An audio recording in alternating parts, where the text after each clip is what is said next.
There we go. We are live. Nice. Can they hear us, or are you doing the music thing? Nope. I mean, there's some music. There's some Persona 5 playing right now, but you know, some music to get us going. In the mood. What Persona 5 song? Oh yeah. Right now would be "Life Will Change." Okay. So you know that main one. And we'll do a little Elden Ring if we take that long into "Wayward Daughter" from Stormblood. Just stay tuned, everyone. Ooh. Wait, so that means if that music is good, so we're gonna have to vamp for the pre-show long enough to get to that track. It is one of my favorites. People came for Jesse Cox, but they're gonna stay for Wayward Daughter. Stay for the music. You know what? It's all right. I'll stay for that. Awesome. Well, I'm just putting a bow on my tweet. That'll go out in a few minutes. So when people click on it, we're in the thick of it. And yeah, that's how you do it, chat. And also, Jesse, thanks for coming by. My pleasure. Now I gotta run over to chat so I can be part of it. Oh yeah, see what's up. Let's get you a link. Although you have found our stuff without us sending you a link, so I have a feeling you know where to go. yeah. I'll just extremely flattering. I'll just snoop over here.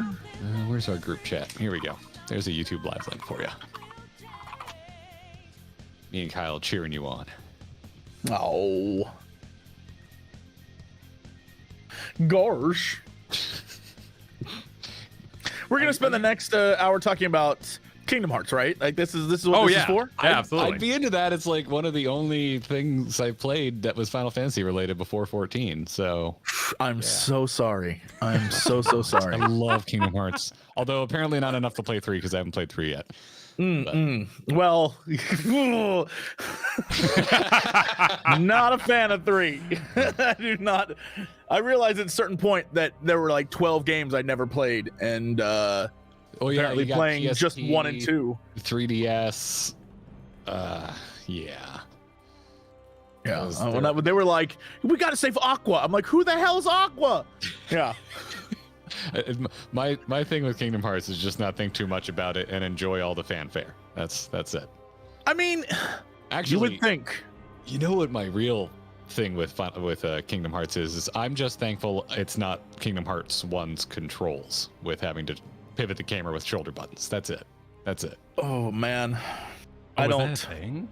Yeah, so if you wanted to rotate the camera in Kingdom Hearts 1, you had to use the bumpers on the PS2 controller. Oh my. Yeah.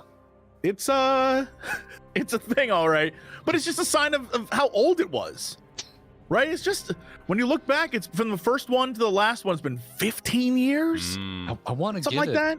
I want to give it that benefit of the doubt, but it had 2 joysticks. There was no reason to rotate the camera with the shoulder buttons. I mean, you're not wrong. It's certainly a thing, that game. Yeah. Awesome. Well, are we all ready to get started? Yes, there's a sound file for you in the folder, should you desire. I already have it. I already levelated it because it was a little quiet. Perfect. So we're good to go. Perfect. I'm killing my own music. It is dead. Awesome. Cool. So we're going to put up the logo, Jesse. We're going to play the music, and from here on out, it's live to hard drive. Hell yes. Cool. Grinding Gear Podcast, episode 21, records live in 3, 2, 1. It was by design.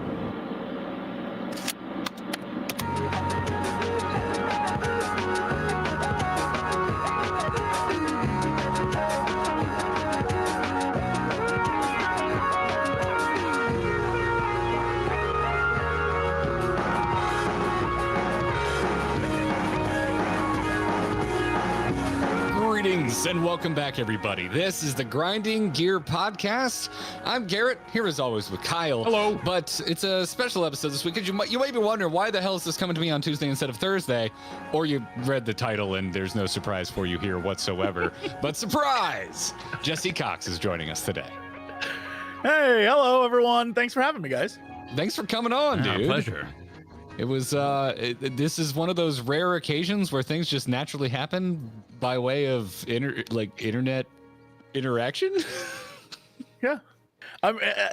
Mostly just me stalking the two of you as you make your way through Final Fantasy XIV. I'm not gonna lie, I have a problem. I don't know what is. I have watched. This is absolutely true.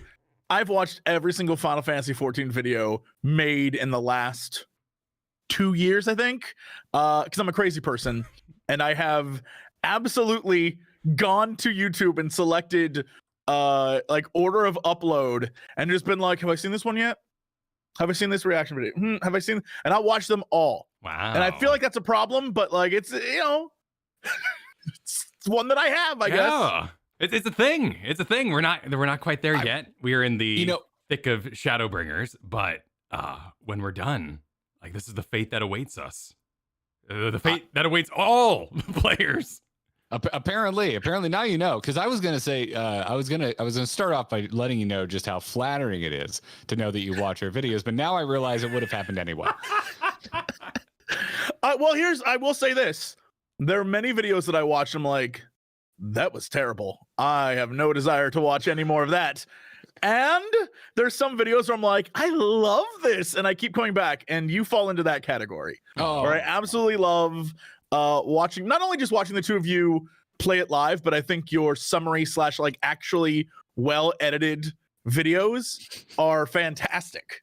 And there's some of the best 14 content currently available, and so I just want to like hype the two of you up a little bit because it is a joy to watch and see how totally incorrect all your theories are. It's beautiful.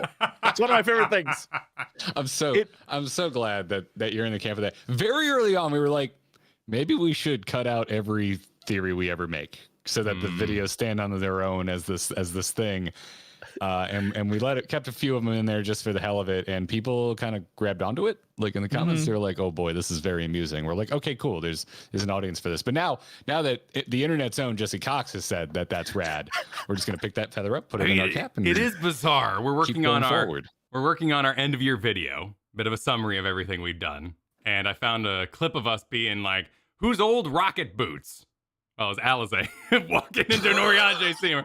What the hell? What rocket boots? Who's this?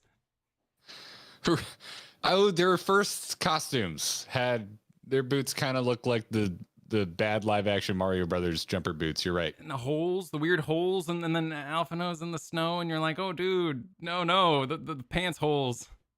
Oh, you're talking about the exposed hips? Yeah, the exposed hips. Yeah, the mid drift, putting the drift in mid drift, or draft in mid drift. There's a joke there. I can't find it. Well, I mean, Jesse, you were a part of my experience as well because I watched your what was it? WoW. I haven't watched it again because I'm not allowed, because now I know that there's things in there that I saw that I didn't understand at the time, but now I would if I watched it, so I can't watch it again. But it was your years of WoW versus months of Final Fantasy. Were you pretty much? Yeah. Now that was an important part of my conversion over in, as I went, this guy's talking about it. He's saying the things. Coined the action, the RPG MMO, the MMORPG.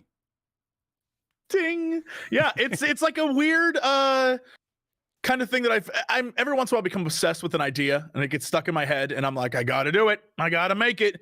And that was one of those things where after playing through Final Fantasy 14, I was like, I gotta express myself in some way. I think that's wacky creative types. I think, you find the desire to create something and just put it out there. And that's one of those times where I made something that people seem to really respond to. And so I'm very thankful for that, because sometimes it don't always work. And so I was this year. Yeah, it's crazy how that happens. You spend 40 hours on a thing and no one gives a damn, and you're like, all right, lesson learned. But it's an interesting thing to look back on, spending 15 years of your life, through all the different life changes, having a constant, and that constant being a thing where you're like, I could always rely on you to be there, and then realize that like, maybe I relied on you a little too much and you weren't what I was looking for. And then you find something else that is completely up your alley and you're like, that's what I wanted the entire time. And that's kind of where I am with Final Fantasy 14, where it is a game that is both giving me the story content that I want, but at the same time also letting me have outs, where I'm so thankful it's a game that's just like, yo, take a break. You don't even need to be playing right now. We're not going to have any updates for like 3 months. Go play something else. It's all right. And you're just like, thank you. Thank you so much. And it's so needed because Freedom. I'm grinding and like getting things to like power up so then you can do this and this. I think in the video I said one of the things I realized that like my time was being wasted in WoW was just flying. The amount of stuff you had to do to fly versus 14, which is like just touch a current. And then if you touch enough, you can fly. I was like, oh, okay. Hold me back, Kyle. we could do a 1 hour dissertation on how WoW has handled flying in the last like 4 expansions and why it's infuriated me greatly. But yeah. Most recent one, totally fine. Love it in Dragonflight. They're doing a good job. Good on you. As a matter of fact, they've done such a good job. Old flying feels horrible now. But yeah, the old flying. Yeah, it's an interesting thing that's happening for a lot of content creators. I think a lot of us went to try Dragonflight and we kind of went, oh, all the things that I was putting on this game are in Final Fantasy, so why don't I just let WoW do its own thing and be enjoyed in its own sphere? I've got Final Fantasy over here doing all those things I kept poking WoW to do. I don't know, it's kind of worked out. Yeah, I feel like there's nothing wrong with being a person who plays Final Fantasy or WoW or Guild Wars or whatever your vibe is. Like everyone has their own thing that they enjoy. I just think that for me personally, I was like, I'm trying to do 50 things over here. I don't have time to invest in a game that like WoW is a game that is designed from the ground up to be like, keep them online as much as possible. I fundamentally can't do that anymore. I just can't. And so, hearing the things I'm hearing about Dragonflight, I'm like super hyped for it. I think that's really cool. Haven't touched it, but like I like the changes they're making to it.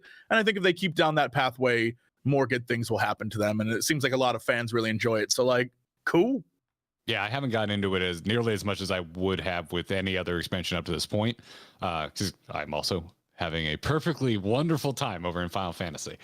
Right. But I have gone in there and there's a lot more.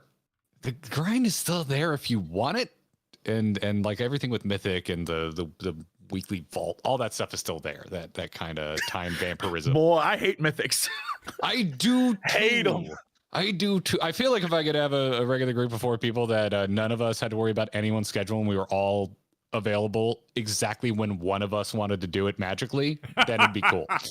But wow. Wouldn't that be something called college? Mythics in a pickup environment is tied for the most toxic gaming experience I've ever had with the first time I ever played League of Legends. That's just don't want to go there. And after Final Fantasy 14, I have zero patience for that kind of online interaction. So yeah, it's interesting. But there's what I enjoy about Dragonflight, at least what I've experienced from it so far, which again, not like end gaming it in Dragonflight right now, but there's a lot more kind of just vibage to be enjoyed, which I wasn't expecting, and maybe I'm just looking for it now because of Final Fantasy. Maybe that I'm wondering if it's kind of changed how I approach an MMO.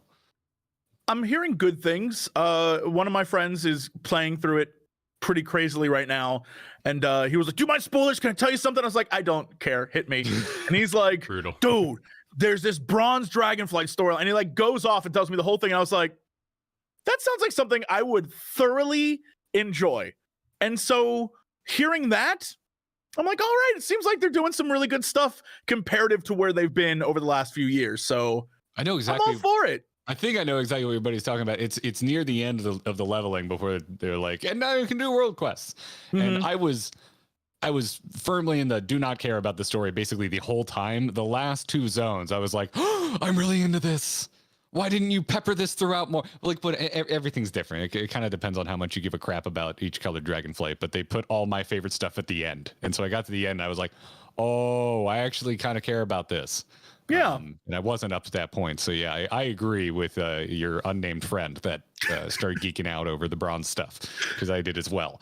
But I haven't had a chance to talk about it because Kyle's just like, Final Fantasy. So I'm fine. That's fine. There's no judgment here. I'm the pusher here. I'm the Dragon Age BioWare guy. I just the story. I need emotion. I need weight. I'm scrolling through your old videos, Jesse, and oh, you're total. I'm so sorry. You need emotion? I do. Chat. Everyone watching right now. Just moment of silence for these two. Just moment of silence. Coming up. They don't know what's Yeah. I'm like, I can't even talk about it because I feel like it will ruin it for you. Y'all about to feel some stuff. Y'all about to feel things. If you're worried about spoiling us by saying you're gonna feel things, plenty of people have already done that, so no worries. I just need you to know I had 15 years of WoW, 25, maybe 30 years of video games in general. Just like never in my life have I spent as much time crying as playing Final Fantasy. Like in my life, like just like tears. I don't know what to tell you. This game broke me down to my base elements. I was like, no, it's a mess. Oh boy. So have fun. Thank you. This is the most on-brand recommendation of Final Fantasy I've ever heard. You're going to be emotionally destroyed. It's the best game I've ever played. Like, wait, what? Like, no, you're going to be sad afterwards. You should play it. I'm like, what? I don't know if sad's the right word. It's a weird feeling because you'll definitely like tear up, but it's somewhere between happy tears and emotionally resonant. You know what it's like? It's like if you ever see an actor cry and you just know the actor's thinking of something else and that's what's making them cry in that scene, it's that kind of vibe. Like it's like a very sweet it's like you're not like, oh, the game got me and like that character was my like that kind of thing. And although you've experienced some of that, that isn't what it is. It's very weird to describe to people because it's not a sad cry, but it's certainly like a bittersweet thing. And that's basically the next 60 hours of gameplay you have, or however long it takes to beat the next 2 expansions. Yeah, where you're at now, and then the next one. So good luck. Going have our fun. pace, I don't know, 3 years. Yeah. Yeah.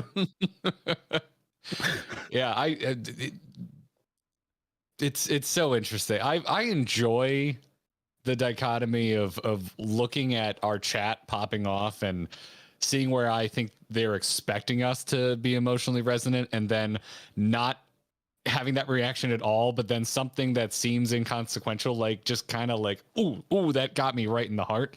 We had a scene with everyone's favorite Bun Gardalina recently that we played through in Shadowbringers, where I was like, that might be the single best piece of voice acting I've heard in the game. That was so really far. good. Oh, it's also, I mean, it's intensely personal too, because I'm in the Fordola, flashback, and I'm a dad, so I'm like, oh, no. And everyone's like, wait, this isn't one of the licensed cry moments, Kyle. Please calm down. Have you heard of Slope, perhaps? And you're like, why? We're not even into the top of the tower yet. What are you all talking about? This is not an approved sadness zone. You're going to need to apply for permitting before you're allowed to be as sad as you currently are. No, I'm the for you. It's anything anything relating to parenthood gets you. Anything related to like being a good husband or partner usually wrecks me. So we had like random Joe in Trolley Town go down a dark path that involved a wife, and I was just like, I went into this not caring about the zone and thinking it was kind of filler. And now I kind of need a moment. So yeah. It's when you least expect it for me. It's when you least expect it. It's the point, I think. That's what I'll say. I'll say that's the point. Yeah. It's when you least expect it, and it's the things that resonate with you the most, and I'm sure chat will agree. That is the point. Well, yeah, and I'll zip, to protect my own excitement, I still think it's going to be, everyone's sitting around the Shinji chair clapping. That's going to be the end. It's going to make no sense. Chair. They don't know how to pull it off. Like, I don't know how you tie all this together. I'm not intimately familiar with your entire online career up to this point, Jesse, but I know you. I'm so sorry. I know you were from the, you came out of the Blizzard sphere as well, at least had a long time that you spent over there. So, I know you were in World of Warcraft. I know you're also involved with Heroes, which is a game that is really special to Kyle and me because we forged a lot of what we're doing now actually through Heroes of Storm. Cool. But because I find it interesting now because we're coming in from covering essentially competitive games over in Blizzard to now just sinking our teeth into narrative of Final Fantasy 14, and I don't know, I find it so, maybe it's just a change of pace and it's nice, but I like that swap going from the kind of try-hard atmosphere of things like WoW, which is a game that for most of its existence has focused on endgame and progression, and Here's the Storm, which is just inherently PvP, then going over to Final Fantasy. And we were a little worried at first because we're like, this is so out of left field for stuff we've done. But I think, Kyle, you and I put words in your mouth. I feel like I've earned that. We've worked together long enough. I feel like we're just kind of stoked that we get to geek out about narrative, because we've always liked story. It's something that he and I talk about off air all the time, and now we have a wonderful excuse to just geek out about how much we enjoy fiction and narrative. I mean, so I would say for most of the time of my life, I've been obsessed with story. Like when I was younger, the games that attracted me on Nintendo and Super Nintendo, shout out to the old days, were story-based games, right? It was the things that I resonated with the most were those JRPGs. Like Final Fantasy IV and Final Fantasy VI are some of my favorite games of all time. It was the first time I remember playing a video game where I was like, this seems pretty adult, you know. And as a kid, when I don't want to spoil those games, but there's some heavy stuff in those games. And when the other games that are out at the time are like Joe and Mac and you're a caveman and you save cave babes, or like Mario Hockey. Mac. Yo, shout out to Joe and Mac. It's one of my favorite games of all time. It's so silly. That is something I haven't thought about since I saw the cover in Blockbuster. Yep. Or like, you know, the Mario game where there's like the thin guy and the medium guy and the fat guy, and like the thin guy flies over the ice, but the fat guy falls. Like there's a whole, like, it wasn't, games weren't all that, you know, story driven way back when. And so to experience things that were very story heavy, like I remember playing through Final Fantasy VI like 24 times just because I loved the story so much. And then to see more and more story games get developed over time and that kind of thing was amazing. And so I really fell in love with Warcraft and StarCraft back in the day when they were like RTS games. And I thought they did story really well. And it was super fun to play a game that was like, I'm building an army, but also there's a conflict with some pretty awesome story here. And I love that stuff. And so when I was playing through Final Fantasy XI, because I'm like I said, I'm a big Final Fantasy nerd from to begin with. I was playing through Final Fantasy XI, and that game, not single player friendly. Let me tell you, at level 14, you had to be in a party killing crabs on a beach. It sucked, but I did it anyway because I was like, this story is really good, and I enjoy what's going on. And so when someone said, "Oh, WoW has a MMORPG and that thing you can do single player," I was like, goodbye Final Fantasy XI, goodbye, and immediately ditched, went over there. And what I enjoyed about that at first was single player, and then they started throwing in some story elements. I was like, oh, I can't wait to see where this goes. And then over the next 15 years, it was like, if you want to see the story and like get the real story, you have to be in like a raiding guild, and you got to be like some of the hardest core raiders in the world, because if you want to see what really happens, you got to do the mythic raid. I'm like, okay. So I spent a lot of time doing kind of what you were doing, which is suddenly I went from being a story-driven nerd who loves story-based games to now I'm doing hardcore raiding, getting server firsts, and like fighting for world first titles in my guild. And I'm just like, I hate this. This like, it's like, oh yeah, no. All right, we're meeting every night this week, 8 hours. It was another job on top of the job that I had. And I was like, bro, I can't do this anymore. And so I left that and sort of joined another guild. And then that guild was still just like, even though we're very relaxed and casual, 4 nights a week, 6 hours a night, and you're just like, come on, man, I got stuff to do. And so during the sort of downtime between Battle for Azeroth and Shadowlands, it was just kind of like, hey, do you want to try Final Fantasy 14? I was like, oh, I tried it before. I got to like level 40, super boring, like not feeling it. And like, come on, let's just try. I was like, okay. Went back, haven't left since. And that was that. Again, it might have been because it was 2020 and I had nothing going on, like the height of everyone's inside. And I was like, well, I'm okay. I don't know, but it like hit at the right time. And it reminded me like, oh my God, this is what I love in games. Like I love the storytelling more than anything else. To me, it is the most important thing, more than like what cool controls you have, and more than all, like, that is what I'm here for. So when it hit me at the right time, I don't know what happened, but I am all about this game now. And it is something that I'm super into, and I haven't been pulled away from it. And every time I try something else, I'm like, it's cool, but, and then I'll just hear them back. And that's really it. That's interesting. So that's a fascinating way to put it. He basically like hoodwinked. We all kind of did the Warcraft 3 story thing, and we're like, a story game, all right. And we enter Classic WoW, and we're like, oh, the world is the story. And then then that rating, I did the same. I had to see Vash. Like, it's Vash. I gotta go to her. I gotta get in the Black Temple to fight Illidan. If I don't meet him directly, the story doesn't hold up anymore. Right. And so you do that night after. Oh, wow. That's an interesting through line. The major villain of BC that's like on all the posters, but he doesn't show up at all until the final raid. Right. So we build this. No, I was gonna say, like, that's my like biggest problem with WoW is that the promise of the story is there, but you go level, let's say 60 to 70, you are just experiencing the zones, learning about the zones. Nothing story really happens until you reach max level, and then all right, wait 6 months, wait another 6 months, wait another 6 months. You're like, I just want to see how this ends, bro. And Final Fantasy then has it has an ending at the end of the box you bought. Like, you bought Heaven's Ward, you got to the end of 0.0. You've got a nice, it's a chapter end. There's still stuff to take care of, but you have a big moment, and to me, that's what I've been consistently impressed by every single time. Is I'm like, yeah, I want to see what's next. But if I try to put on if I was playing this current hat, if I had to wait however long it is until the next patch, I would be at least narratively fulfilled right now. Like, it feels like there's a closing of a chapter, and there's a little bit of a celebration for you, the player. Like, it's like, hey, you did it, good job. And it's not just cliffhanger after cliffhanger after cliffhanger. It is ending with a promise of more to come. Well, and you end up in that cycle too, because we all did it where, like, around, for me, it was Cataclysm. You went, oh, well, they put out the video anyway. So say day it comes out, I'm going to watch the video, and I end up kind of going, well, now I don't care anymore. Plus Rathian stole the kill. So what?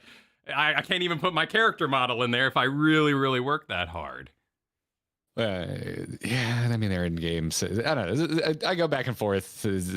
More recent WoW, I'm pretty down on. I think BC the Wrath was the best ever, because they really learned, like, my complaints about where is Illidan in your Illidan expansion. They learned from that. Arthas is peppered all throughout Wrath, and I really enjoyed that. And then after that, it's all subjective.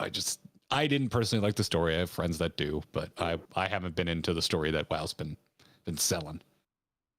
It's tough what WoW does, because, and I've asked them this, and they constantly give me the same answer, and it's an honest answer. I'll admit that, but I'll always be like, how come the last 2 expansions has this character, and they had a story arc, and then this expansion they're just not in it? Like, shouldn't they be concerned with what's like? Look, we just have too much characters right now, and we didn't want to write them in, and so we're dealing with this other plot. And it's like, okay, but you created a whole story where this guy, like, again, Rathian, like you mentioned, perfect example. Dude's entire storyline was like, we need to stop the Burning Legion, and then he comes back for Old Gods, and you're like, wait, where were you during the Burning Legion expansion, my man? And it's that kind of thing where different writers have different priorities and different things. And so there's just too many characters in that world. And each expansion, they introduce like 5 or 6 new characters, and we're supposed to care about them. I'm still trying to figure out what happened to the last guy. And so I think Final Fantasy XIV does a very good job of being like, here are your characters. We're going to continue with them. And sure, you might meet new people, but you're still going to have your core group, and they're going to be with you the entire time. And you're going to get to know them, and they're going to, like, grow with you. And by the time you get to the end, you're going to be like, what a fun adventure that was. And I think that's something that, WoW hesitates with. But it's also one of the good things about WoW, because Final Fantasy XIV, for as much as I love it, boy, is it impossible to convince people, like, hey, I know I'm hyping up this game to you. I know it's amazing. All you need to do is play through 60 hours of content to get to level 50. Then the story starts. And once that starts rolling, it's only another 700 hours to catch up to where I am. Like, how do you do that to a person? It's so hard. It is rough. And it's like, to a certain degree, I agree that A Realm Reborn is slow and did not particularly grab me. However, it is a wonderful bedrock for everything that comes after. Like, boy, how do they build on the 60-hour cornerstone that is A Realm Reborn in wonderful. Like, I wouldn't want to skip it. I know you can, and maybe a few people. It depends on the person. Like, there's people out there who are like, oh yeah, I'll just read a synopsis and I'll jump to Heaven's Word and I'll be fine, and they will. Like, people are going to take issue with that. I'm sure people listening right now going, no, you can't suggest that. But it depends on the person. But for the most part, I would have to. I hate doing this with TV shows, but it is what I'm going to do with Final Fantasy XIV, which is, I'm sorry, but you just got to get to the second season.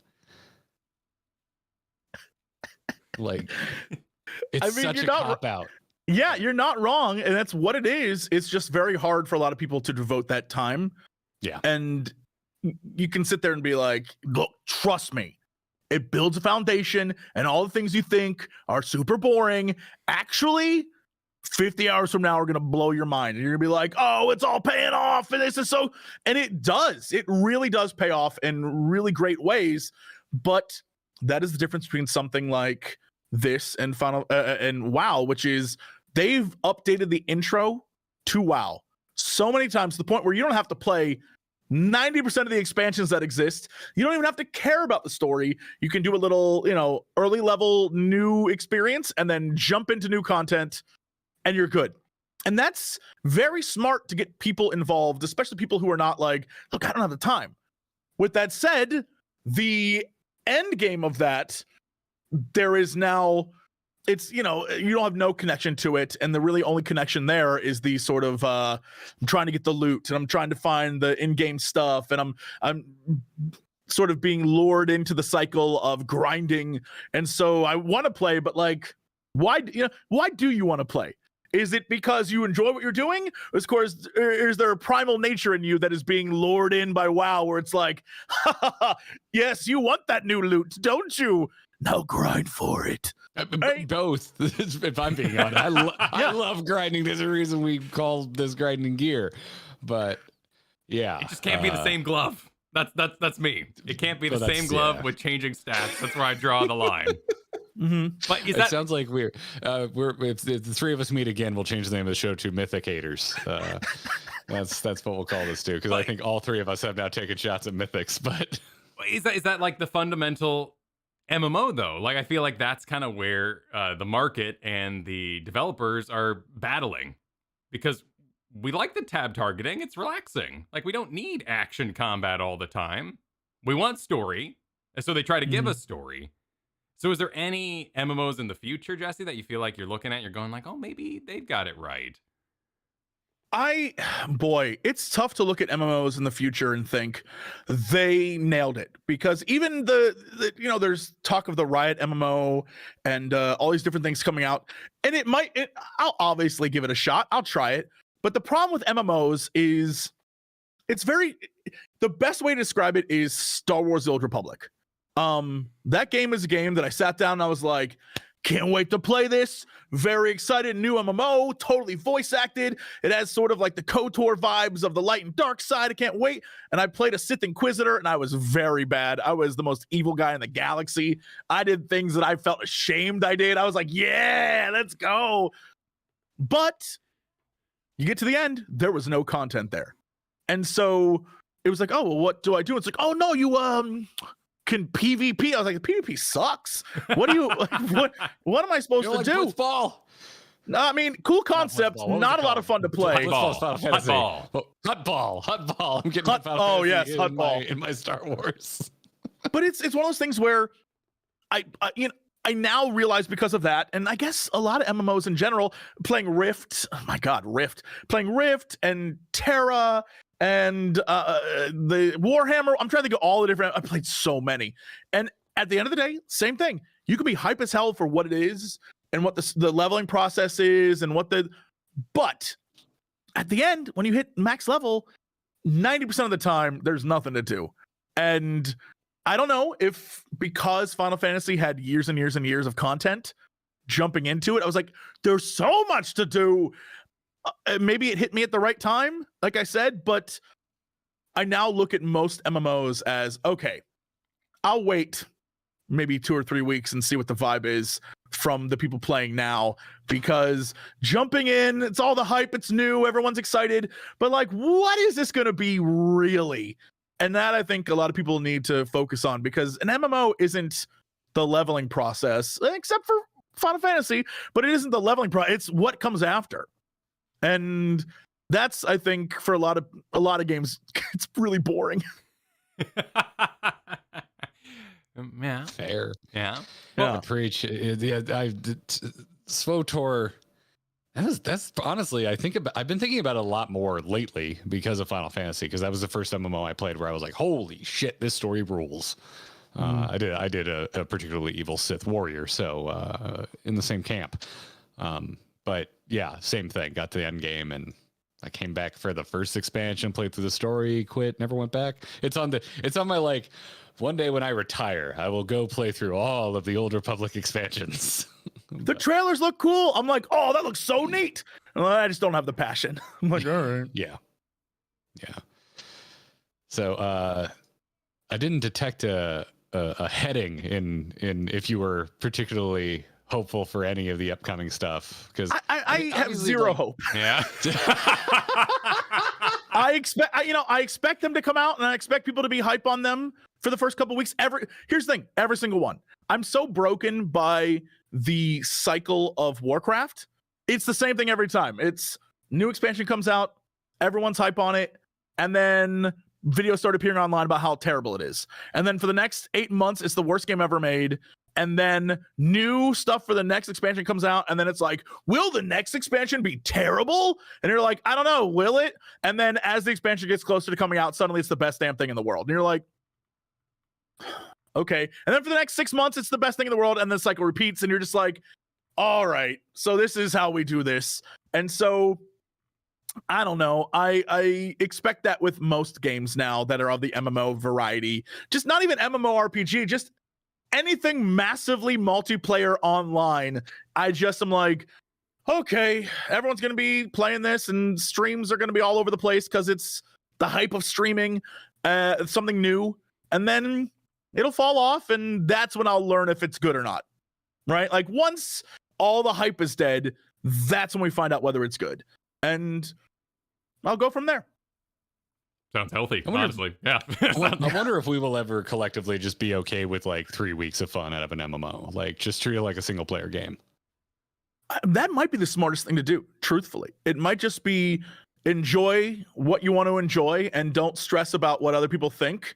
But I think the difference between a single player and a multiplayer game is that most of the multiplayer, if no one's playing it, it feels dead, and no one wants to be in that. Like, the other day, I was taking a new player through Final Fantasy XIV, and we were just running through Gridania, just like running through. There were people everywhere, and we were talking about, isn't it crazy that this world feels lived in when a lot of MMOs have so many player hubs, but usually they focus everyone to one location, so that place looks super packed, but the rest of the world feels dead. And in 14, people are everywhere. There is no spot that's like, yo, that's where you got to be.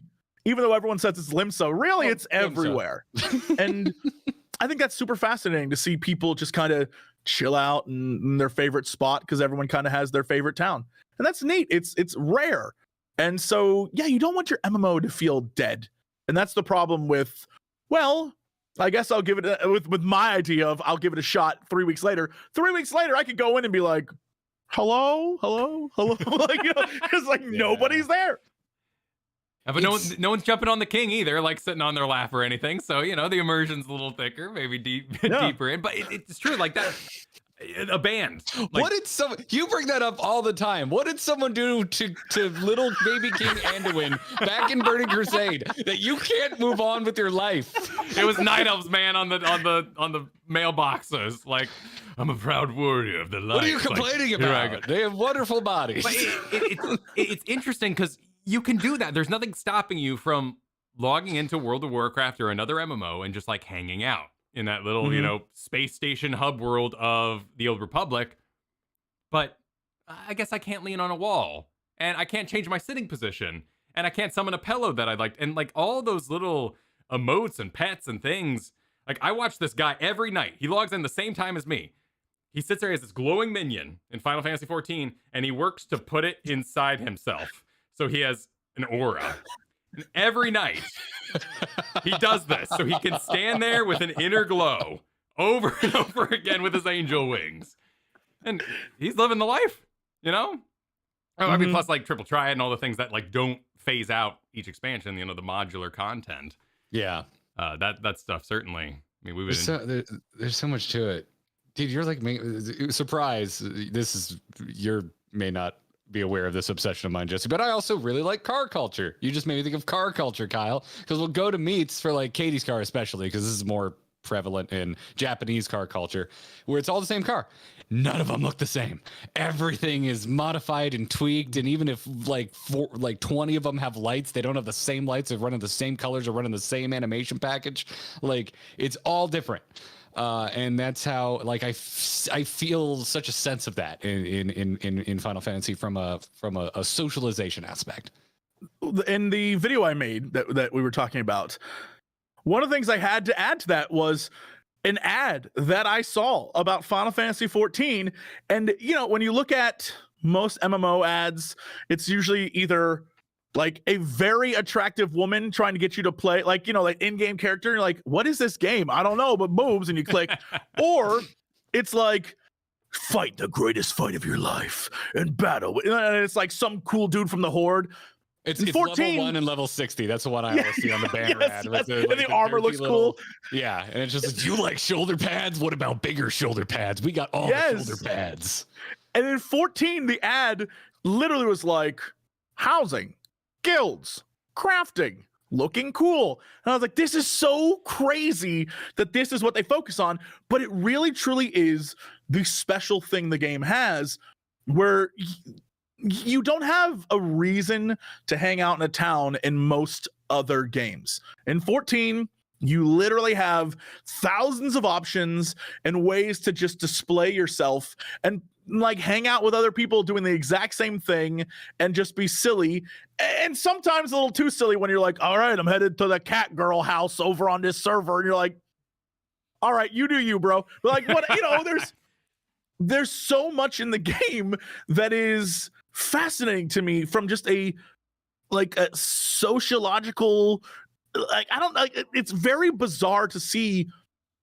It almost has like a Second Life vibe, where it's people are there to be this character and have fun. And I guess that's what an MMO originally, you know, when you think about EverQuest, shout out to my old friend Mike back in high school who was playing EverQuest, and just like, true story, threw a party, his own party, vanished halfway through the night, and everyone's like, yo, I bet he's like upstairs making out with the girl. And I was like, nah. Went up to his room, opened the door. He's sitting there playing EverQuest. I'm like, what are you doing? He's like, this dragon only spawns once every 14 hours, and we're there, bro. And I gotta get this staff. And I was like, all right. But he, like, it was this world he lived in, and he loved it. And it's that kind of thing that I definitely see happening in Final Fantasy XIV, where people just love being in that world and hanging out and doing stuff there. And I wish I could tell you some sort of like reasoning for why that is. I'm sure it's different for everyone, but it's certainly interesting to see the difference between, I have to log in because my guild needs me for this raid, and I have to be prepared. So I have to bring all my stuff and all my potions and all my things. And we're going to do 8 hours. It's like you're forced to be there. And in 14, people just go, and sometimes they'll just like leave their character there and AFK, like go live life, come back and be like, I'm still dancing, still doing my dance in Limsa.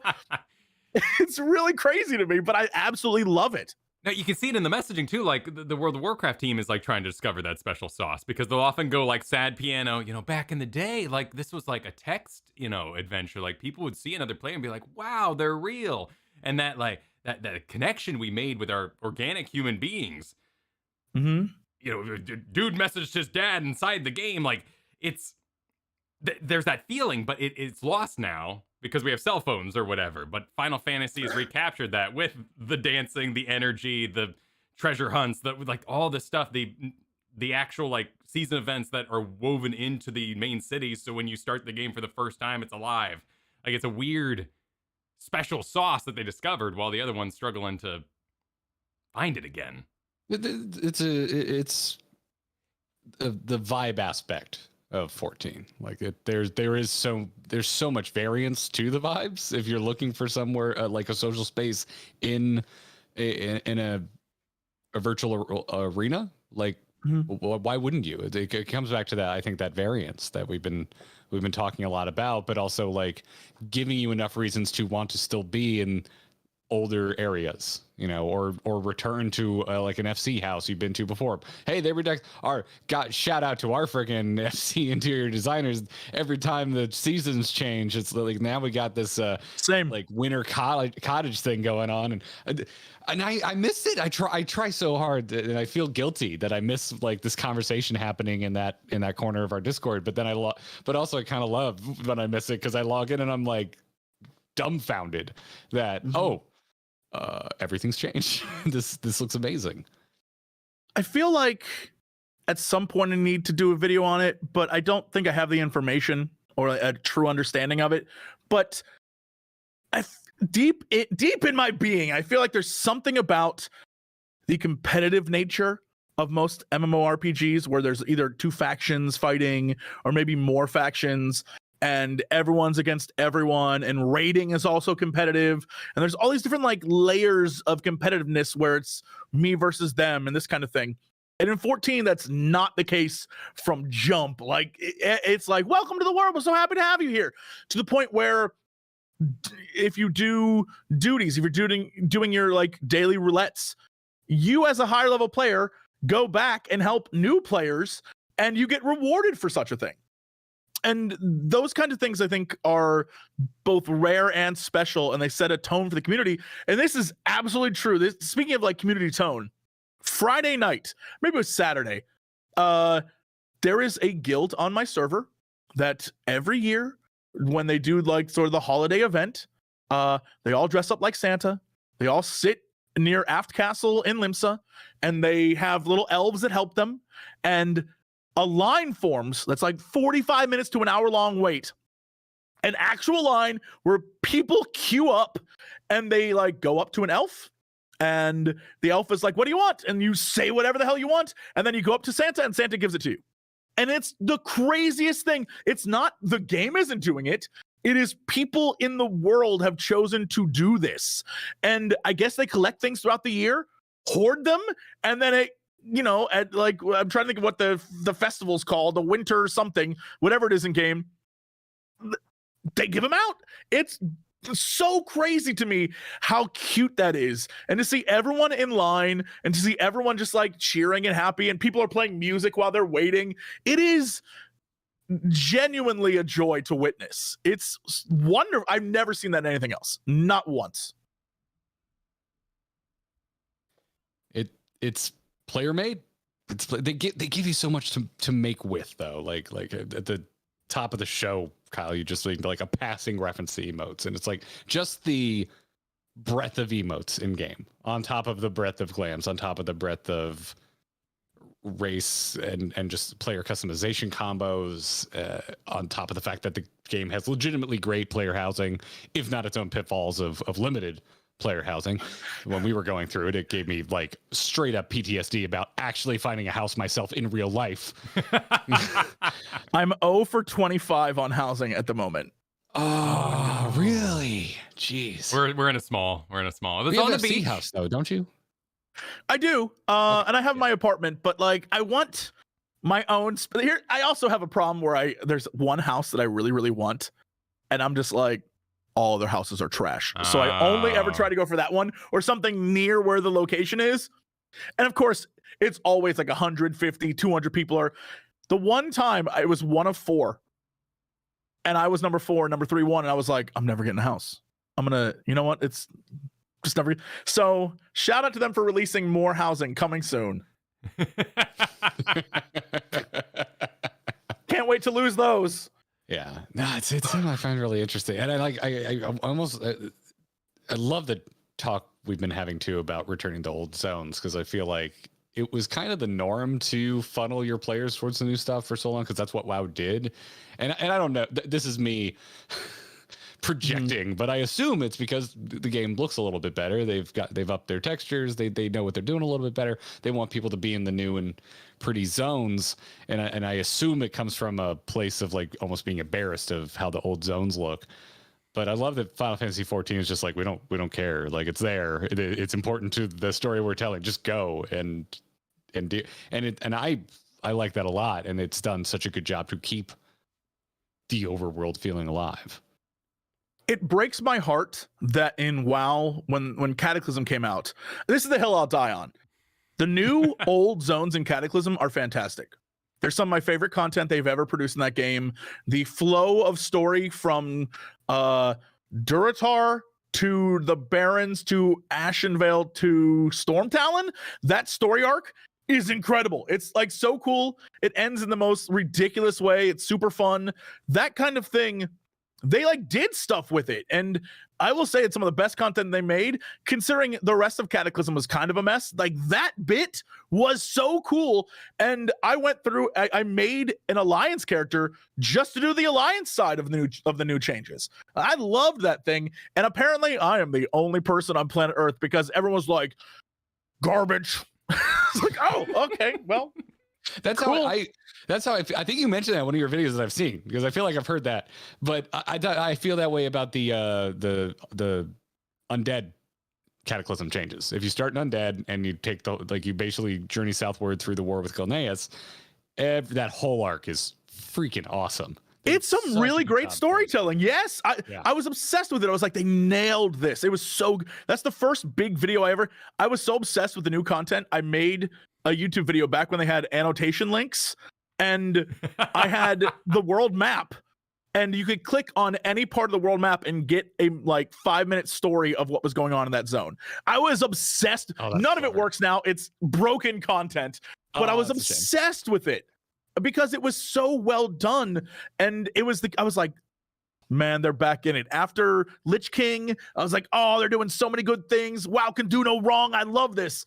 And I guess fans told them they did not give a damn about story, because after Cataclysm, it was like, go farm some things and go do this, and we're with pandas now. Here's the thing, the panda stuff was kind of cool, but they just no longer really delved deep into story anymore. And at that point, it was like, how fast can we get them to raids?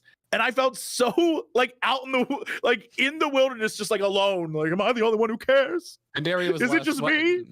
I was gonna say Pandaria was the last time I truly cared about WoW story. That's not true, because Legion was great, but the thing is Legion is good for different reasons than Pandaria, and Pandaria is good for all the things they did. There is really, you don't need to play one to play the other, and that's, I think, the biggest problem with WoW, but also why it's so easy to access, why people can jump in and feel a part of the world, and why people can, who haven't played for a long time, can play Dragonflight and be like, love it, super fun.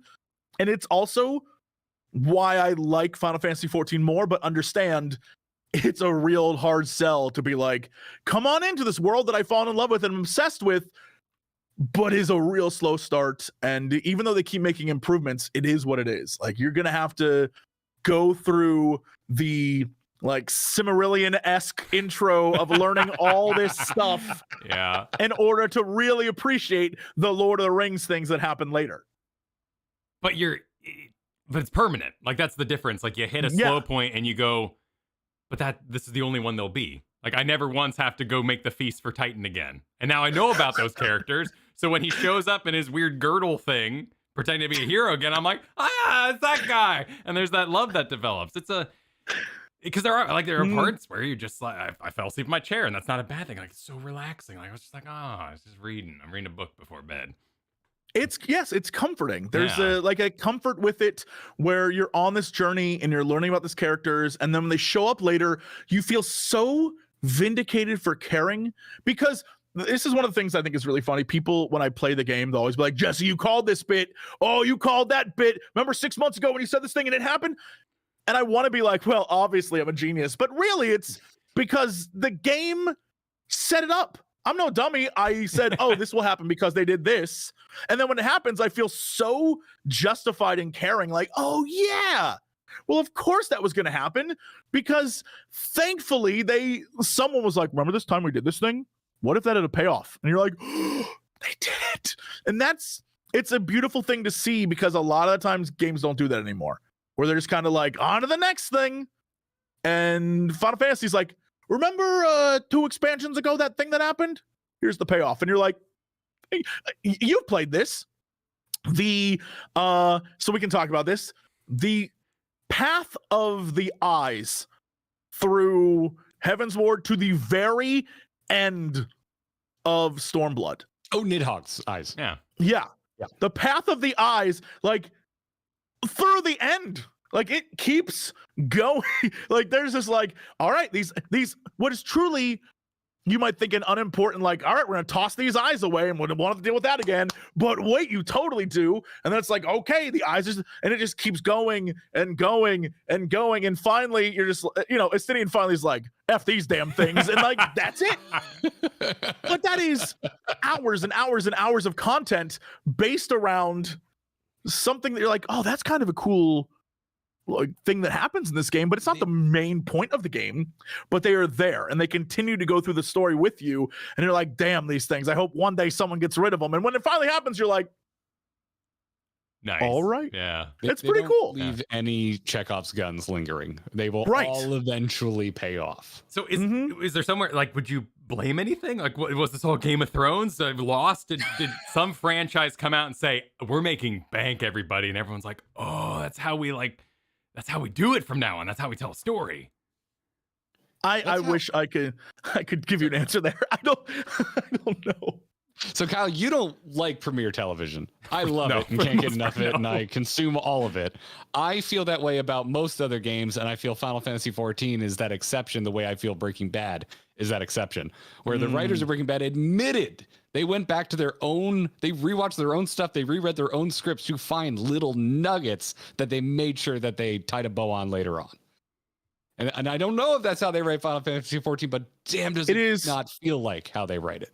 It is absolutely. So one of the things they've said before is they will leave loose threads and then go back and pick at those threads. Because when you get to, the point that we're at, the cool kids who've beaten everything, come on, catch up already. When you get to that point, you'll be like, wow, they really did plan all of this. It feels like everything was planned the entire time. But really, all they did was just do the work of, all right, so we let this thread linger and we let this thread linger. So let's actually wrap that up. And so they totally go back and they do that, because it would be impossible to believe that 10 years ago on A Realm Reborn, they were like, we're going to plan a huge story that's going to last for 10 years. Like, no way. They were just like, we got to get this game out because the last one sucks so bad and we got to get our money back, y'all. And so it's fascinating to see how they take things that are, old and seem sort of stupid and don't make any sense. And then they're like, it was the most important thing, you big dummy. And you're like, oh, this is amazing. They do that constantly, and it's only going to keep happening. So brace yourself. Oriante's got a crystal in his pocket. We'll see. I feel like you would have looked at it, says crazy people. However, I do wish that at the beginning of all of this, before we ever even made a video, we should have just called up you and been like, can you come on and just hype us up for the journey we're about to go on? I don't want to. That's the problem. I learned a hard lesson about hype, where I was telling a friend about a moment that happens at the end of one of the expansions. Like, it's so cool. And he got there, was just like, it was all right. And I was like, I got to stop hyping stuff up, because I think I ruined the moment for him by saying it was so cool. And so you know what? No, you're going to hate it. And I can't wait for you to be really disappointed. I can't wait for my eventual 100% downvoted video that says, it turns out WoW's better. Yeah. Like, if that happens, I will be like, I failed them. I failed them so badly. I'm so sorry. Hyped them up. Speaking of socially, I think just, you never know how shit's going to land for people. Everyone has different tastes and preferences. So like that too, and it's something I try to always explain because every once in a while, I'm sure you've seen this where like folks watching you play through like, oh, they're not as into that part as I am, and they try and explain to you, and sometimes just like I don't want to bum you out, but like it's not my thing, like. But let me I got really attached. But let me tell you about how much I give all the shits in the world about Gabu, who for some reason I don't know why, but I love Gabu and it makes me sad. Love Gabu. I love Gabu. Yeah. It's actually I know exactly why. I have freaky little chihuahuas, so Gabu lands for me. But yeah. So does your wait and see MMO, is that your new lease on life for all video games, or do you still find yourself like, oh, that thing? Actually, I believe it's your new Ida on life. Boo! Boo! On topic, but boo. I would say yes, but I know that's a lie because I saw Final Fantasy 16 and I was like, I don't know nothing about that game, but I'm getting that shit day one. So, you know, there's sometimes where I will be like, please, I'll wait and see what the general, consensus is and if it is good. But if there's something that gets me hyped, like I know what I like, and so I'll get it immediately and be fine. But we'll say for the sake of the podcast, why yes, that is my new Ida on life, and I am so happy to no longer care that much about video games. Interesting business choice. Creator inside baseball question. Mm-hmm. How do you describe your channel to people? Do you say, oh, I'm like a multi-gamer or a general gamer? Do you care? I wish I could tell you. Years ago, it would have been I play Warcraft, and then it was I am I don't know what they call them now, a multi-game guy. I don't know. And then I just kind of decided to do whatever I wanted, which I think I'm very happy that I can be in that space. Variety gamer is what it's called. Thanks, chat. Yeah, I was there at one point and I did a lot of Let's Play stuff. And then eventually Let's Plays became kind of like, if a guy on stream can beat the game before you put up your first video, what is the point, right? Your audience has already dwindled. So, and if you watch any Let's Plays, even if your first Let's Play video gets like 800,000 views, by the time you put up the last video, from the first to the second video, you've already lost half your audience, right? And so it's just kind of like, why am I investing as a perfect example to edit and upload we're doing it right now with God of War because for some reason I'm a crazy person. And I was like, yeah, I'll do God of War. That should be fun. My good friend Gerard loves playing God of War and we'll just play together. And people liked it last time we played in 2018. So clearly it'll be the same fun thing now. It's like, okay, if we record an hour, I'm already an hour in. Then I have to go through and make sure the sound is fine. And because I'm obsessed with like, all right, I got to edit this thing and like bump the volume and change this. And I'll watch the whole video just in case there's something wrong. So that's another hour. And then it's like, okay, so now I have to render. That's another 30 minutes. And it's like, okay, now I have to upload. That's another like 25 minutes. Now I have to wait for YouTube to process. That's another like 5, 10, 20 minutes. And then I have to wait for whatever the checking system is. That's another however long that magical thing takes. And then it's like, all right, finally I can release it to the world after maybe 5 hours of devoting time to a 1 hour bit of content and recognizing that there's no way that is worth the time and energy and being like, all right, so excited. Meanwhile, some dude has already played, like in that 5 hours, he's already played through 5 hours of the game and it exists on Twitch or on YouTube or wherever. And I've already lost, right? They can just go watch the content there. And it's like, unless you really care about my experience and Gerard's experience, and thankfully there are many people who do, and I'm very grateful for that. But it comes down to not what the game is. It comes down to like, I want to see what Jesse thinks, which is cool. But after a while, it's like, all right, well, I saw what he thought of the first hour. I guess I'll go play it myself. And then everyone, so it's just a giant pain. And so I think at some point I realized like, man, I don't think I care about doing Let's Play stuff anymore. I'm just going to do whatever I want and kind of do whatever makes me happy. And so that's why I just started doing like 5-minute news things where I sit down and I'm just like, this is what's happened in the world today. All right, cool. Bye. And that's my YouTube profile right now. And it's really good. I am very excited to be at that stage where I'm just like, look, it doesn't affect me all that much. I'm not too stressed about YouTube. I'm going to go focus on other things and try to like do some streaming here or do different podcasts here. Or, right now I'm producing games, which is a crazy place to be. That's awesome. And it feels nice to just sort of get out of that.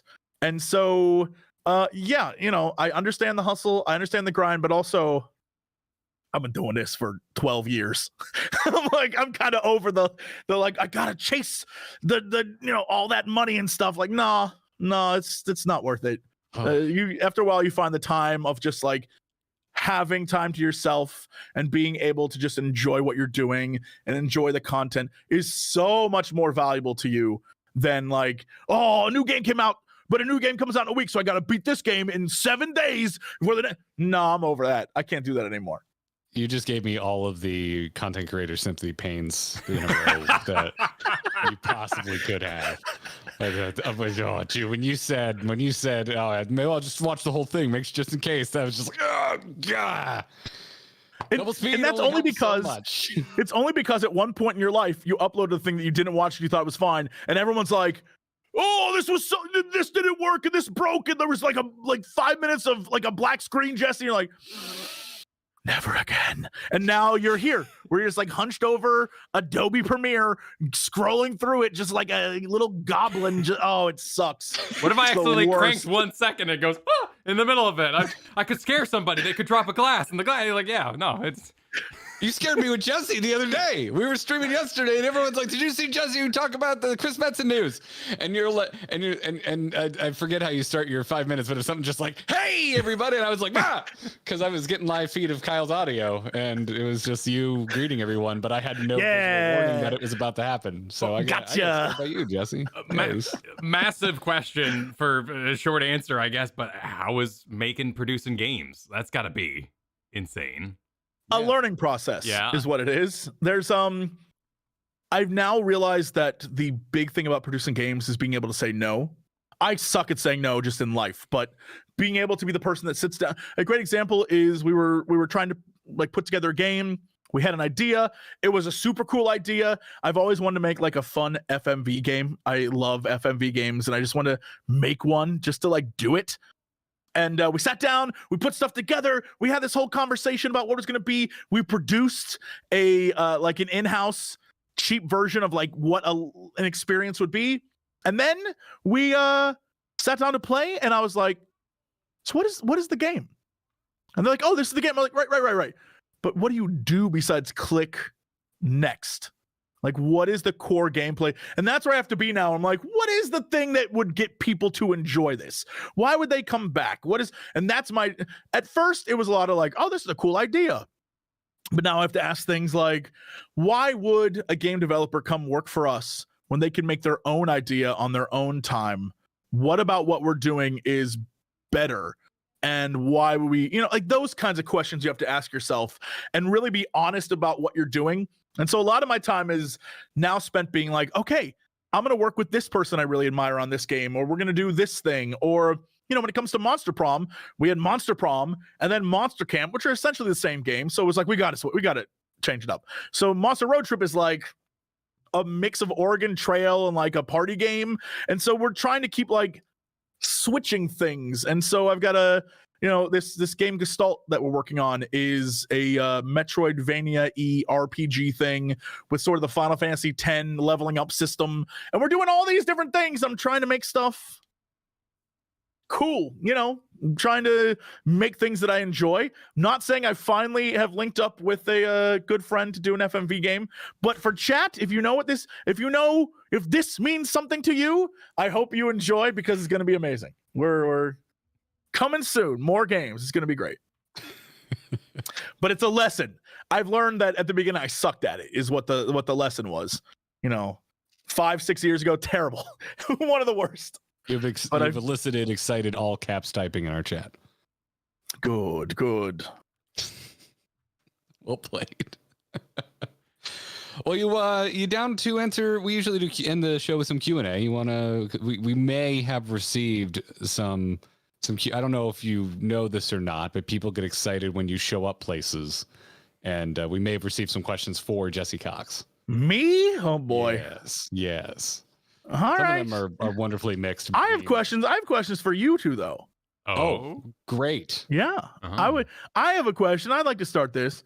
Okay. What has your favorite moment been so far in Final Fantasy XIV? What is the one that you were like, oh my god, that was amazing? Do you like Jim Carrey's The Grinch? I just need to know.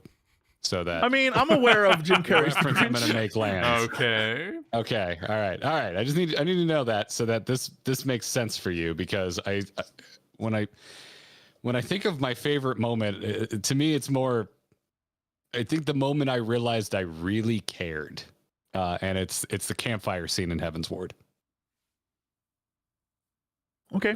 That's when I realized, because I had that moment from Jim Carrey's The Grinch where I went, and I care. What is the deal? Because I was having a good time up to that point, but I wouldn't say I was fandom level invested. But that's like, I get excited watching something like Firefly when they have a kitchen scene. I live for that shit. And the campfire scene in Heaven's Ward it's that. It's like, oh, I would literally just watch these characters help each other move. Oh man, chat. What a crazy thing to enjoy. All right, anyway. Is there a moving scene? Are you spoiling me? There's a moving scene in Endwalker? I don't know what the hell you're talking about. They literally pray return to the waking sands with the U-Haul. I don't know what you're talking about. We know nothing. Interesting. It gets me. I want, make me care about your characters. Yeah. Like, for me, it was that etherochemical gauntlet where you do all the elegant tech into merging Ascian, and you're just like, are we gonna do this again someday? Like, can we do this more? This is badass. Pope walks out with a freaking coffin, and he just throws down, and it doesn't matter. I can't understand a word the Pope's saying. He just the voice modulator's on once he's Giga Pope. But when that when that started, like that's all my epic bones, and that's the shit I live for. That entire experience is like from start to finish, from the end of a certain dungeon until that moment is like, go. It's just, let's go. I'm going to kill all these dudes. I don't even care anymore. It's great. Yeah, that's a very good moment as well. Got nothing to say about that, chat. But all right, so those are your favorite moments. What were the moments? One moment where you were like, I just got to push through this. It's not great. It's pretty. This is a low. Like, this is slow. Like, what was the thing where you're like, man, I hope something cool happens soon because this is rough. I can give you the obvious answer. Or I can give you what I'm pretty sure is going to be a hot take. I would love to hear the hot take. I'll be honest. I think the first half of Shadowbringers is slower than shit. Ooh. Yeah, I think it's a little overhyped. Maybe I got overhyped, but I think the first 4 zones of Shadowbringers has some major pacing problems. I can see that. It's a lot of setup. It suffers from the same problem as Realm Reborn, where it's like, welcome to New World. We need to tell you everything about it so you understand why it's important. And that's rough. That's always rough. Yeah. Yeah, that's where I felt like the most like, huh. Like, I was kind of surprised. I was like, I expected to be screaming on Hype Mountain from the drop of the rope. And instead I'm like, I feel like I'm in line for the Haunted Mansion right now. And I feel like that is, again, because of a little overhype. Chat, I see you over there. It's one of those things where I learned to just shut up and not say a damn, like, I'm not gonna tell you what's good or not. We're in Trolley Town, and everyone's like, this is it. This is the slow point. This is the Ruby Sea. And I'm like, I'm really invested in what's going on. These people care about the trolley. Yeah, I'm super into it. Like, so I don't know. And I'm not, I swear to God, I'm not just a contrarian, but like Ruby C is obvious. Ruby C is slow, like real slow. Right. But it ends with Susano, so I forgive it. It does. And that's one of the best fights. It's one of my favorite fights in the game. It's so good. It's so good. It is so freaking good. So Chad, calm down, Chad. It's not like, yes, the big moments that happen at the beginning of Shadowbringers are big moments and they landed. But like the zones as a whole, I was like, let's go. I get it. Ranjit's a bad guy. Let's go. Let's come on. I love that Chad is apologizing. Like, it's so cute. We're so sorry. Yeah. I was also warned about the Raktika Greatwood, which I got to say, that's the point where I started really getting on board. I like everything I've been warned about in Shadowbringers. I've ended up liking more than the stuff that was. Whoa! Someone told you that you wouldn't like Lahi? Lahi's my least favorite part of Raktika Greatwood, but you come out of a lore bomb. You're okay. It's okay that you're wrong. It's fine. For folks that have watched our most recent video, I apologize for retreading. We literally come out of the biggest lore bomb ever with one Emmett Selk, and then end of cutscene. And you're just like, I'm trying to process something, game. Could you turn it down? I just, if you want to really appreciate it, I'm sure everyone has told you to do this already, but just, go watch the Soken version. Live your best life. I've seen, it is wonderful. Live your best life. Wonderful. It is one of the funniest 2-minute things I've ever seen, only because of the background. The background's the best part. That face of just he's amazing. She is us. Yes, that is the so audience. Good. So that good. That is the audience. And so I literally, these are the things I love so. I think it's why I love the campfire scene so much. In the world of making stuff, the moments I love the most are the quiet moments that don't end up on camera or recorded. I love the in-between moments with making stuff with people. And one of my favorite moments of doing this was very recently, and it was because of Lahi, where I was having dinner on the couch with my wife Katie, and I was like, okay, hold on, because we peruse YouTube while we eat dinner. This is our nightly ritual. I'm like, I need to show you, because I was very proud of our recent intro on our video with Lahi getting continually louder. I don't know if you saw it, Jesse. Yes, it's very good. Okay, wonderful. I was very proud of that. It was a very good gag. It was one of those moments where you have an idea and it's done in 20 minutes and it's exactly what you wanted to be, and I love it. So I wanted to show it to her, and then I realized, wait, she has no context for this. She hasn't played. She has no context. So Katie got a 10-minute Lahi school where I explained, we got to this zone. There's this song called Lahi that everybody loves. So I went and found the zone music, played the actual track. Then I went and showed her the Soken performance. Don't get up, guy. There's still more coming. Yeah, the Soken performance, which she loved. And then I showed her our intro, and she lots of giggling. I don't watch the whole video. Stop. I hurt my own metrics and leave my own video. And she just goes, that was very good. And I was like, yes, well done. Yes. It was a very fun edit. Yeah.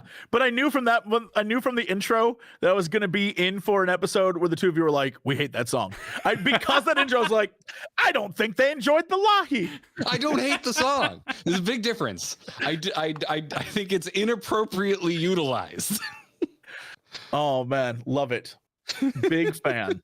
Because it's admittedly not because it's a fantastic zone theme, but because it's so ridiculous. Every time it plays, and this is gonna happen to you. If you ever go back there, it's gonna be like, oh, hey, you're just sing along with it, and it's gonna be terrible, and you're gonna enjoy every minute of it. And it's now in your head forever. So there you go. It was my washing dishes sing out loud song to myself for about 4 days, and then I was told, could you please stop? Oh, it sounds like you hate it. Sounds like you hate it so much. I like the song. I just didn't need to hear it after the. By the way, the things you think are good and bad guys, they're just like everything else you fought up till now. Mic drop, leave. Here's the silly song. I'm like, wait, no, I just found out the universe is a lie and I have to kill God again. Could we put this on the back burner? Nope, we're just gonna Lahi. Speaking of which, I was absolutely so excited. I'm not saying I skipped directly to the end when you got to that. Like, I knew you were going to be at that scene. I was like, I can't wait to see what they have to say about this scene with Emmett because I'm so hype on this. I can't. And good theories.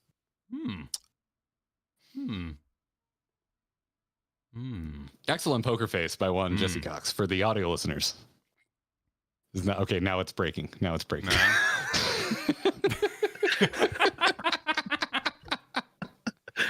Well, mine is far less passionate. Mine was just disappointment because I was taking notes all Kugane. I'm like, man, this place is gonna blow up. This is gonna be madhouse. We got the embassies. There's gonna be like war in the streets. I just took like that whole notebook of Kugane politics and just like put it in the trash. I was like, we're not doing this, are we? You set it. You set me up, Hancock. You set me up. That was the first time I was ever publicly annoyed at the game because Hancock showed up, and after about a minute, I was like, "Can this guy please shut up? And can we please move on with the adventure?" And Kyle's like, "No, I love these embassies. He's talking about embassies. Yeah, we're gonna have some embassy warfare. We're gonna infiltrate the embassy. It's gonna be like Final Fantasy Mission Impossible." And I'm like, dude, no, this is run-of-the-mill JRPG table setting, and we really actually kind of don't need to know all this. And I felt so vindicated when nothing happened in Kugane. Yeah, as a person obsessed with lore, Kugane is interesting because the way they set it up that's a lot of Stormblood is, even the trailer was like, we're leaving from the place that we know and we're going overseas. And then they show you in the trailer a beautiful underwater kingdom. And they show you Kugane. And I was like, yo, are we going to see Hingashi? Are we going to see like all these cool things? And very quickly it was like, no, we're going to Doma. Which, by the way, as a Final Fantasy VI fan, I'm all about Doma. When the music kicked in, I was the hypest I've ever been in a video game. I was like, oh, they got his theme done. I was jumping around. I love that. But admittedly, completely underutilized a lot of the things that were going on in the Ruby Sea and Kugane and all those different. It was kind of like we're going there, which I guess, I don't know, if you're living in that world, probably these are the things you would do. You'd go there and you'd leave because that was like the port you had to go to. But as like a gameplay experience, I'm like, bro, what's going on that island? Seems pretty cool over there. I bet there's a lot of stuff over there. There's cool things. Like, we saw one town of that entire island. Like, there's a whole other city there. There's like, in lore, there's tons of stuff going on. They're like, no, you're never gonna see that. Tough. Broke my heart. I was like, all right, cool. Well, that's how cities work. Like, they maintain equilibrium. Like, they did the right thing, real world political style. Yeah, kind of wanted to see it all explode in their face. Yeah. To me, I think it may have come from a place where I already thought it was one of the coolest MMO cities I had ever seen. And I was like, you don't need to make this cooler. I'm already in. I can see that it's cool. I can see that it's a merging of cultures. So we're good. Mm-hmm. Visual storytelling taken care of. Let's move on. So maybe it was that. Like, when someone's trying to lie and they start just adding more on, you're like, if you had stopped, I would have believed you. But now, you're selling it too hard. But I mean, that is like, the characters in that town are pretty wacky, and so everyone there is trying to sell everything hard, which is a weird experience when it's just like, businessmen being businessy, watch out. And then you have like your dumb sidekicks who are like, I bought a sword, it was a ton of money. And you're like, bro, what? That was my favorite part of Kugane. Well, then you go to the hostess and she's like, I got an eye patch on. You need to like get tickets or something. And you're like, whoa, she's going to be like the biggest betray ever. This is going to be so huge. And she's telling you don't trust people. Yeah. I'm like, is she like Littlefinger from Game of Thrones? Because this would have come out when Game of Thrones was still good. It's going to be nuts in here. No, you can like triple triad challenger later. Like, that's it. Yeah, that's it. Mm-hmm. And none of us have even mentioned the fact that you also then are introduced to turtle people and fish people within about 10 minutes of each other. Yep. And stealth minigame. It's a gauntlet. Solo duty. Yeah. But now, this isn't fair. Now we need to push it back to you, Jesse. What's your low point? My low point? Yeah. I'd probably have to say whenever it was that I originally quit. I played when A Realm Reborn first came out, and I got to level 40 something, and I was in Kurthis, and I had zero motivation to keep going. I was like, I don't know what's going on. It seems really slow. Like it's building to something, but nothing's happening really. And like the villains, the Realm Reborn villains aren't really like doing a lot. When you understand the backstory, like having looked and researched and done stuff, I understand the situation going on in the game now to a degree that probably is too much. But at the time, it's just like, man, I don't care about any of this. And the characters aren't really fleshed out yet. Like there's not a lot going on there. And so, yeah, I 100% quit.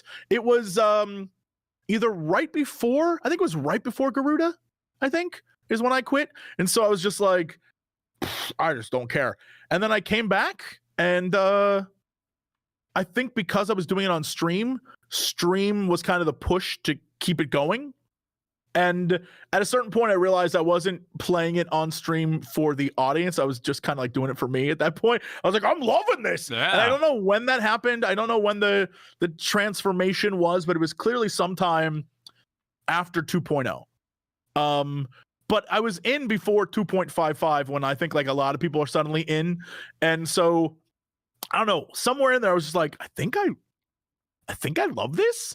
And then I just been into it ever since. And even, for me, the trolley bit was sort of a low point, but I didn't see it as being bad. I saw it as the last 2 hours before that were some of the craziest, hypest things that we've done in this expansion so far. It's like battle after battle and scene. So, from a gaming standpoint, I'm like, oh, thank God I get a moment to just chill out and not be like, let's go.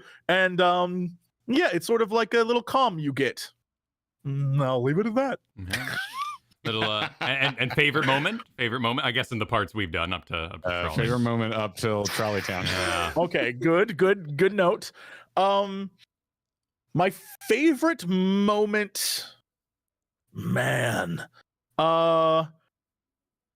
I really question, have you done the side raids?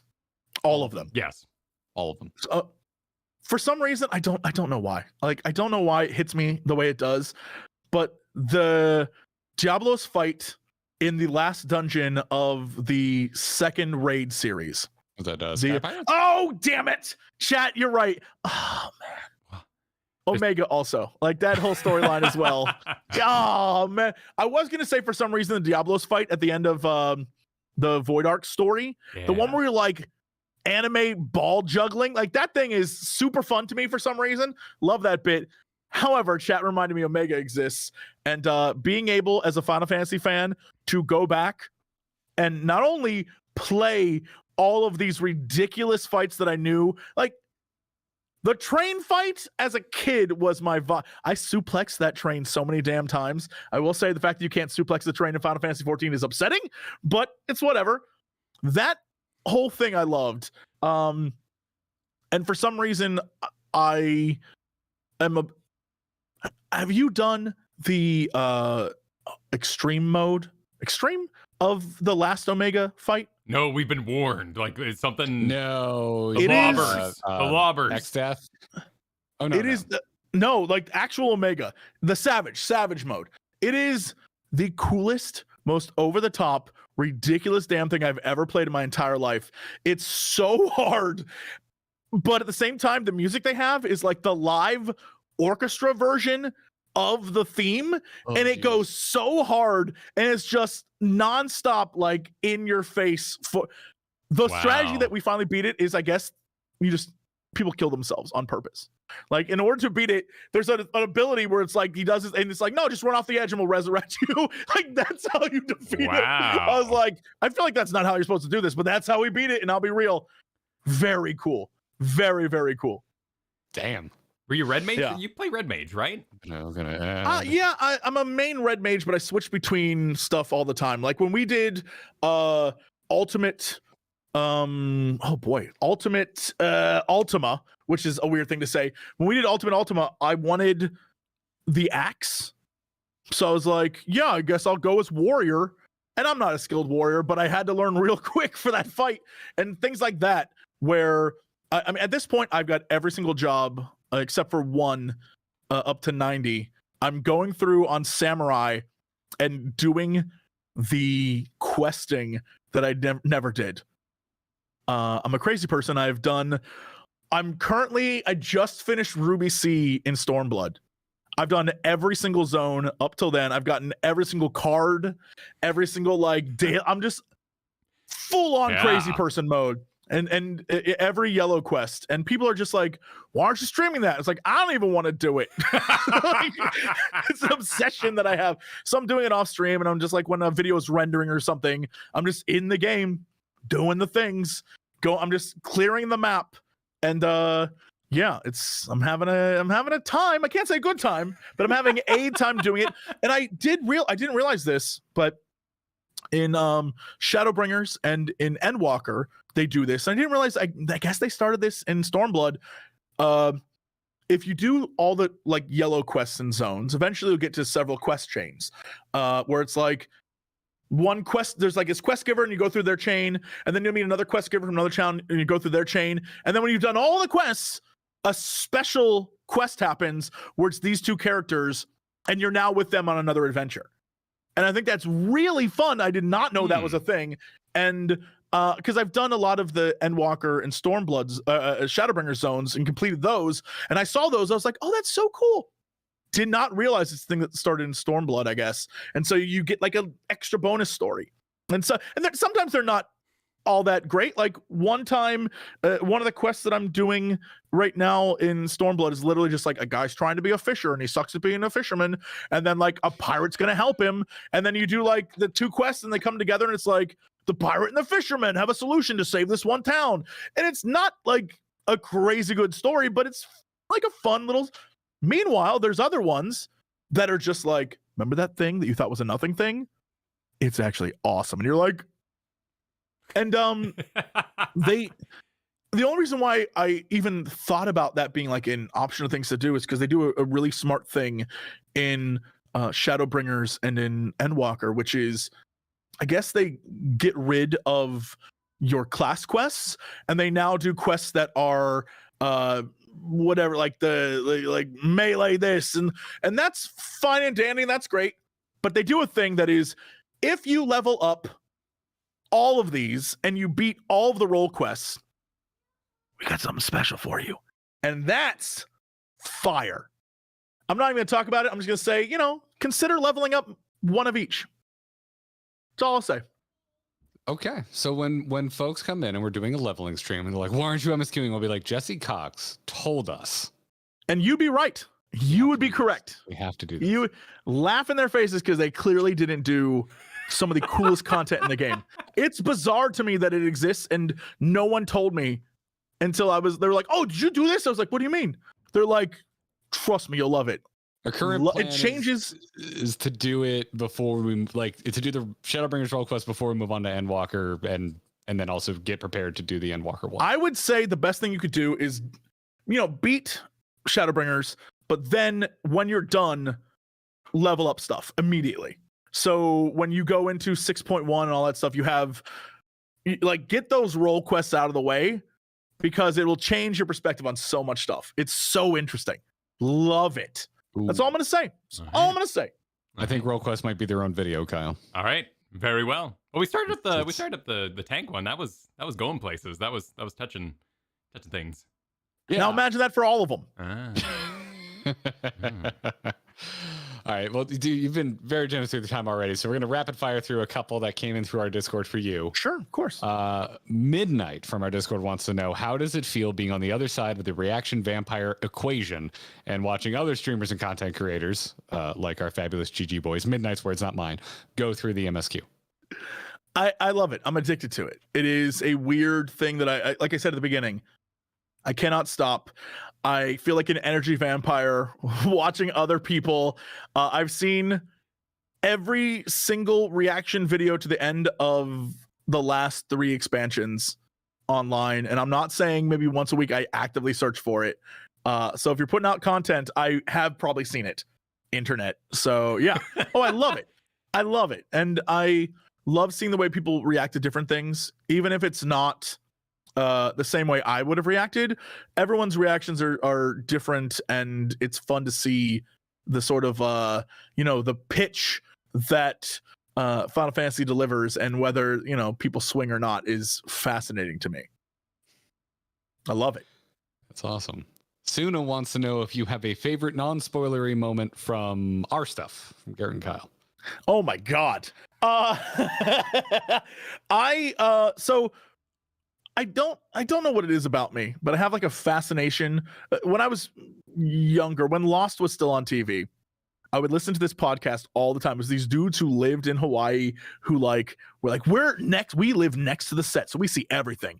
And they would like give you the inside information, but it would always be wrong. I love that stuff. So like I said, when I tuned into the most recent episode, I went directly to the part where it was like, we're in the cave, we're getting lore details. And I love watching the two of you react to things that are like major things, and just giving your thoughts and what you think is going to happen. Because sometimes you're absolutely correct, and sometimes you're way off, and I'm not going to tell you which. And frankly, it is always good. Always good. And I love that kind of stuff. So yeah, and again, just in a general sense, it's nice to see something that isn't just a straight react video. The two of you sit down and you thoughtfully like consider what is placed in front of you, and you have like a great I hope it's edited, because if it's not, the two of you are so good at just talking, it upsets me. But like I sit there and I'm like, do they edit this? They like don't talk over each other. They sit there and they're very like considerate of each other's thoughts, and they like have a conversation, and one person, and I'm just like, they better edit this. I'm so upset that this is so well done. It is somewhat edited. There's definitely some crosstalk.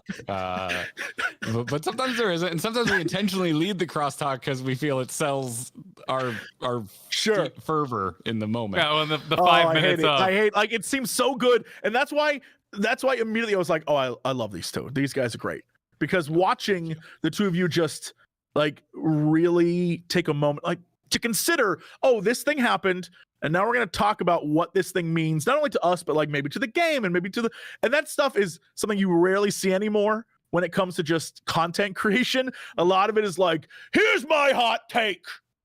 I think this sucks. I'm not going to explain why. You should know. And then like, it's trash. And so it's very nice to see some like genuinely good content. And I'm just like, all right. So yeah, there's a reason why I was watching your stream, and there's a reason why the two of you, when you were like, you want to be on, I was like, hell yes. So did not invite you here today to be complimented, but I accept it. Thank you. You're going to get it anyway. That was very kind. That was very, very kind. I will pocket that as we head into the edit immediately following this podcast. Got a doozy tomorrow. All right. Well, I think we'll cap it. I think we'll cap it there, Jesse. You've been so kind with your time. We're aiming for like an hour-ish. I look forward to someday finishing your videos like that, because the magic one was great. That's the Astral Umbral Divide you did, and then it said, "Now stop watching." I'm like, and then mean, technically, I'd have to go back and look. Technically, I think you're already past the spoiler point. I think, but I'd have to go look, because I might say a thing that's like spoilery but I would say you can wait to the end of 6.0. There's just I'm just like thrilled that I get to make silly content about things that I love, and then come on here and talk about the exact same like silly stuff that I love. It's it's a wonderful place to be. It's a crazy career that I have, and I'm just thrilled. Like, you're like, oh, can you give us an hour? I could literally sit here and talk about this all day. It is a problem I have. Wonderful. So wonderful. Well, if you enjoyed your time, we will be asking you to come back once we're current. So you can just be here and be like, let me tell you about the funniest thing you were dog ass wrong about. I'm just going to sit here and smile while the two of you just gush. I'm convinced no matter what you think, by the end, you'll be like, based on the conversations you've had, based on the conversation we had today, if you aren't losing your mind by the end of this, I feel like I will have let you down, because it is like, it's beautiful. Like, the end of this is beautiful. And I say that not as like it looked cool, but like a genuinely beautiful story arc that, for those of you who played it for 10 years, I have to feel like that was a giant payoff, right? I have to feel like it. Now, Am I hyping this? Yes. But I'm passionate. I'm passionate, chat. I can't help myself. Just, you know what? I'm just like you. We're all fools. We're all fools, chat. I tried so hard and I failed already. So screw it. Yeah. I'm hyping it. Just type no hype Jesse in the chat right now, please, and we'll move on.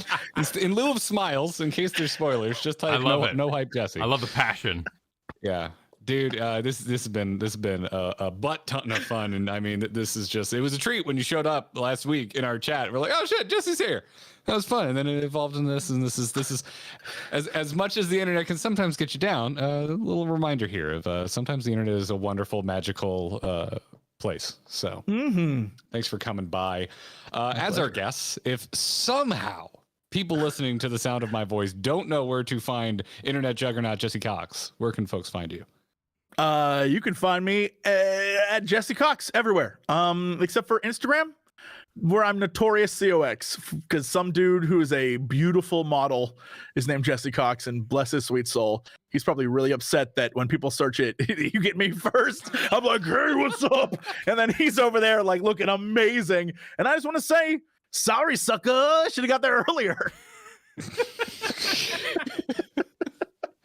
That's COX, so that when you show up to the next time Jesse Cox is on and chat is spamming show us the Cox, you know what they're talking about. Yeah, you know what stream. You are at the correct stream. They were referring to the male model. Yeah, no, I get it. I understand. Yes, exactly. Yeah. Exactly. Well, before we go, we want to thank our wonderful patrons that support this podcast on our Patreon, which you can get to by going to supportourbromance.com. That'll take you straight to our Patreon. We'd like to... I'm glad you That's a very good one. That's very good. Which we'd also like to thank our most recent patron, Nicholas. Thanks for signing up, Nicholas. We appreciate the support. And as always, as a special level of patrons, we thank each and every episode. Those are our legendary level backers. So thank you very much. Sean B, Mike R, Stephen J, Wayra E, Das, Cheesy Bob, and Sean with an EA B. We appreciate it. If you want to follow us, we're on Twitter. I'm at Garrett Art. Kyle's at Kyle Ferguson. And we have a joint account for all of our show stuff at Garrett and Kyle. Other than that, just go to youtube.com/AMoveTV. That's Grinding Gear. That's everything that this extremely intensely meta conversation that we just had here. All of it's there. Or on Jesse Cox's channel. So go to those channels. Watch our shining face, our bearded faces. I just realized how many beards are on screen today. Yeah, it is beard central up in here. Can we retroactively get a sponsor from a beard oil company? That would be nice right now. I would appreciate it. Yeah. But anyways, until next time, GG. Take care. No one can see me wave. Bye. the chat can see you it's wave. The magic of the podcast. It was magical. That was awesome. Thank you for joining us, man. That was a lot of fun talking to you. Thanks for having me. I talk way too much, but it's nice to just have a conversation about stuff I love. So it's a good trait for podcasting. It works well in this environment. Turns out, yeah. No, that was an absolute blast. My pleasure. Yes, we were like, should we plan it? Should we have deeply prepared show notes? We're like, we conversation. Kind of just want to vibe. Yeah. And I hope it was a good vibe. Hell yeah. It was a good vibe. Yeah, I always feel like anything I say about this game is like borderline a spoiler, and I'm just like, oh no. Which is it's tough because everything is technically a spoiler. Like actually, even being like that part was fun, it could be a spoiler. I'll review comments after this. I'll let you know if it's a good vibe. I'm worried I'm going to be assaulted for my hot take on the opening of Shadowbringers. Oh, it's all right. Everyone's allowed to have their hot takes. Yeah, there's stuff that like I absolutely love certain parts that other people have been like, bro, that part sucked. And it's like, all right, that's cool. Like live, whatever. We all have our different thoughts, right? Like I'm currently going back through the Beast Tribe quest hub in Raktika Greatwood. And so I hear Lahi every damn day now. And I'm gonna let you know, it does not, it's kind of aggravating. I'm like sitting there like harvesting stuff and I'm just like, Lahi, and it's just like the worst. So I get it. I understand. Yeah. I could not do Ishgarian restoration. It's just, but Doman restoration, like they're making paper crafts, and I'm like, I gotta help you guys. How far are you into Domain Restoration? Have you done a lot of that? I just got we're taking all my items and somehow making crops out of them. we're doing the fields right now. Okay, yeah, I'm trying to think. Like I did that as well, and I absolutely loved. Like, there's a cool payoff in the end, but I love watching it like get built, and it feels like you're doing a thing and you bring it back to life. I don't know how much that really, like it's such a small. Yeah, it's like Domain Restoration. It's literally one small, but it's fascinating. Yeah. I wish it was like, yeah, we're gonna rebuild that giant castle that blew up, or the walls of this thing, or I don't know. There's a lot of, but at the same time, it wasn't until I was doing Domain Restoration that I realized all the environmental storytelling they were doing in Stormblood, with like the walls of the city have all of these like scorch marks from whatever battle happened before you were there, like that kind of thing. I was like, oh, interesting. Yeah. So I don't know. They go deep. They go deep. They don't. It's like nothing. We haven't used the phrase in a while, Kyle, but in our early videos we said every piece of the buffalo a lot. This is how it felt with the story. It's like nothing was inconsequential. Whether or not you were particularly interested in it, that's on you. Right. But every damn thing is there for a reason, except for apparently embassies in Kugana. I'm trying to think. You know what? I'm not gonna say anything. You know what? Maybe they definitely play a role later. Maybe it's very important and you don't know about it. At the very end, Zodiark is like, my final shards were in each of the embassies of Kugane the whole time. Oh my god.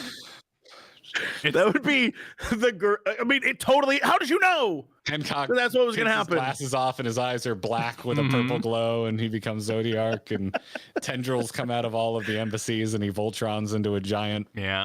Money primal. Yeah, money primal. Money primal. Oh yeah, that would be Tataru. Tataru would be the money primal.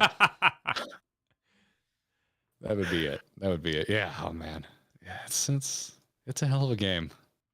It's a fun little thing they've created, and I'm excited to see what they do with it. That's all I'll say on that. No, that's great. Like, I've heard that, and I'm so excited, right? Because if it just ended great, then there's no more game to enjoy. Like, I want it to keep going. Well, I mean, you understand what the end of 6.0 is, right? No. I understand that it's like essentially kind of the end of the ending. Okay, that's what I'm getting at. I didn't want to like go there if you didn't know that they said that's the end. Yeah, it's Final Fantasy XIV's end game. There's going to be a new arc, but the thing that started with the Realm Reborn is going to come to a close. Yes, they've what they're doing with 6.1 and beyond. I don't know if if it's just like the 6 point whatever storyline, or if it's leading to the next thing. But it is fascinating, as it's like, I don't know what any of this means. Like, the things we're doing are fast, because everything sort of led to something, and now it's kind of like, let's just do some stuff and see. I'm kind of into that. I have no idea what any of it means. Mass Effect after 3, what would the world look like? And you know what? Turns out a lot of it not terrific. So, and that's oh wait, no, Andromeda is set after 3, isn't it? Yeah, and that's what's fascinating about like taking the chance to say the end, because where you go from there, just like when you're talking about end game, like I think Phase 4 has been like all over the map. I don't know. They know what they're doing. There's some I never need to see again. Right, and it's kind of like, all right, where do we go from here? And it's a dangerous game to play. I think that's why WoW does not do it. WoW is always like, there is another thing even worse every time. And it keeps you playing, and it gives them room to wiggle in and like create new stuff, and the story keeps going, and so they never have to end it. And so we'll see. It's a fascinating place to be. I can't wait for you to get here, because it's kind of like, I'm on an adventure, and I don't know what this is now. And it's like amazing, but also kind of like, what are we doing? I can't wait to see what comes next. Yeah, it's weird. I'm excited to get there. I talk about this all the time on stream, that I weirdly look forward to being current, because I don't know what that's like. with Final And then you Fantasy. can sit around with the likes of me and be like, well, got no story to do. I guess I'll just go back and do all the yellow quests in a zone. I'm gonna get that spectacle amount and my push-ups.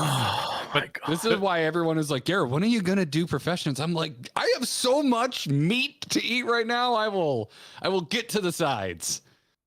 Some of the profession stories are total trash, but some of them are like the most beautiful thing you'll ever. You'll be like, why is this? I don't know, man. The game is like sometimes you realize that this game is like incredibly beautiful, and sometimes you're like, oh right, it's an MMORPG for an online. So you're like, oh right. Okay, I know what I'm playing. It's very weird. Well, all right. Shit, man. Well, thanks again, dude. We're gonna thank everyone that sent in supers during that, because we don't do that during podcast record, but you don't need to stick around for that. We can let you get out of here. Thanks for hanging. Thanks for your time. Cool. Thanks, guys. Have a good one. Bye, everybody. Enjoy your Talk to you week. again. It feels like a Friday. That was so much fun. Yeah. Yeah, I just realized it's Tuesday. Cool. All right. Well, I gotta go work, I guess. All right. Bye, everyone. Have a good one, dude. Oh, that was extremely charming. That was delightful. Fun. Yeah. I was not expecting to be so greatly complimented by one of the biggest content creators in our circle. Yes, indeed. Damn. Yeah. That was fun. That was a good time. You did great, Jesse. You did great. That was awesome. You did wonderful. No, I'm really excited. Like, I love Twitter was full of the posters when all that was happening. New adventures and just that name. I'm like, oh hell yeah! Like let's do some roots when this is all over. Let's see what like being adventurers like after we've done whatever the hell. Oh, if people are concerned that like if Endwalker is an end and that's a spoiler, it's like, well, I already knew that. That's why I'm here too, because like I need endings after years of WoW. It's like, oh, you actually closed the book. Cool. Yeah, let's go. Yeah. There's something here to be experienced. You and I have a weird way. Oh, okay. You've got text on your shirt, but I was just gonna say we've been matching a lot recently, accidentally. It's rancid. Yeah. Okay. Yeah. Okay. This is from the first order of punk merch I ever. This is the first order I ever made online. That's how long I've had the shirt. Nice. It's from I don't know if the website still exists. Interpunk.com. Wow. Yeah. Is where you got your punk goods in the this would have been like 2001. Yeah. That was the first time I ever was like, Mom, Dad, I need new clothes for school and I'd really like to order offline. Can I please, for the love of God, use your credit card? I promise it's not a scam. Endwalker's the end? No. Impossible. You guys are still streaming? Oh no, we knew we were streaming. Yeah. Yeah, no, we're still streaming. Yeah, we're gonna thank you for all these wonderful supers that came in, because we don't break from the chat we don't break from conversation during the podcast for supers. So y'all have been very generous, and we always make sure we read these things. So we are going to do those. I'm just making sure we didn't miss anything, because I thought one came in beforehand. I think it was from Pothy. It may have been a member thing, which means it's not in the history, sadly. I'm not sure. I see Amy's rocking super chat. Yes, that is still pinned at the top. Amy, thank you for that very generous super chat. It said happy holidays, Merry Christmas, and all the rest. Love this chat, gentlemen. We're glad you enjoyed it, Amy. Yeah. Thank you for very happy generosity. But going all the way back to the start of the stream, Hector, thanks for the super chat. It said it has been very rewarding seeing Kyle and Garrett fall in love and appreciate Final Fantasy XIV. They're in for a treat. According to Jesse, you are correct. Yeah, Jesse said so. Dude was brimming with excitement. Yeah, to finish this that was game. fun. That was fun. I just want to. Can we just like go into an MSQ stream right now? I don't want to vocalize this because we're gonna bum everyone out. Yeah, we have to edit the video tomorrow. We're all footaged up for the year, but yeah, we need to edit for tomorrow. But yeah, that's how I'm feeling right now. That's how I'm feeling. Energy. Ride the train. Yeah, that's how I'm energetic at the moment. And Maron, thank you for the super chat that said, yeah, Chekhov's gun. Whereas, wow, they brought back Jaina's brother and whoever he was, and by the end it never mattered, just like your choices in the rebellion didn't matter. It sucks butts. Oh, it was so sad. Because that was super cool. Like, I brought it up because it was cool, and then it just did not manifest. No, it didn't. It had run its course, but during that conversation too, I couldn't Jaina in general is all I thought of. Like Jaina had that moment where they bombed Theramore and she wanted to just murder and her hair changed, and then we didn't see her for 2 entire expansions. That was one of the best things about Here's the Storm. It was the best version of the characters. Not Jaina, but yeah. Well, you just like the outfit. Warcraft got like legitimately the most boring version of Jaina, which is like Warcraft 3 Jaina, and she's just like put upon girlfriend. That's fair. Jaina is very one-dimensional in Warcraft 3. Yeah, if you did BFA Alliance, it's a bit more. My opinion. Yeah. We're having nerd conversation here. I'm not trying to dunk. No, you're good. You're good.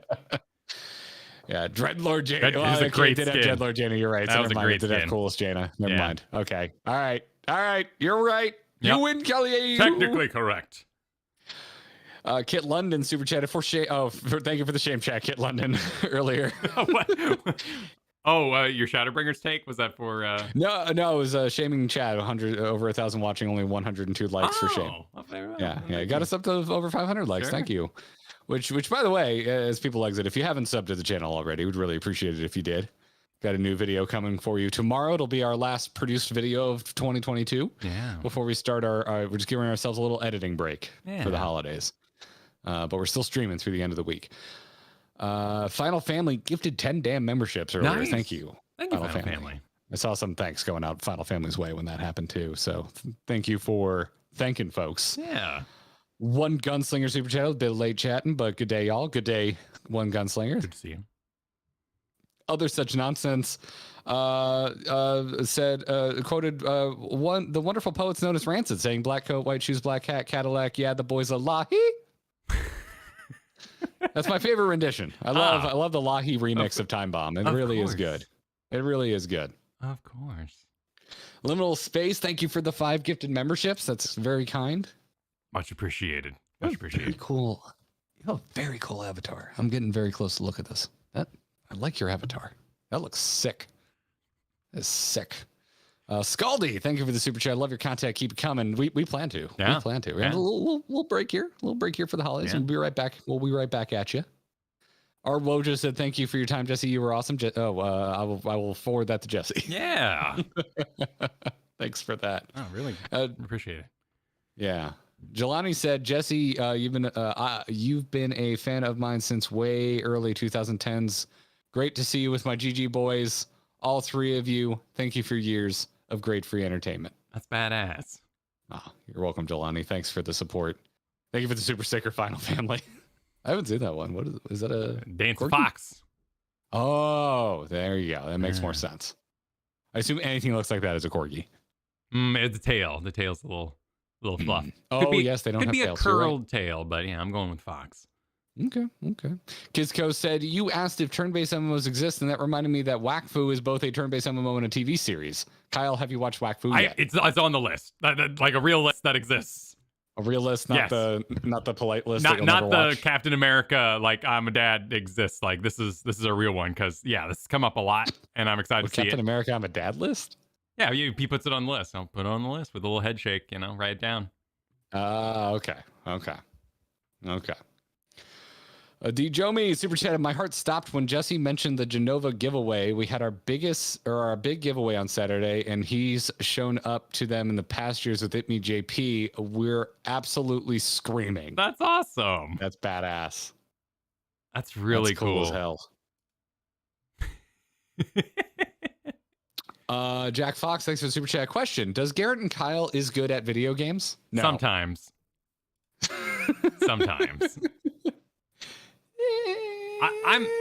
I'm dense.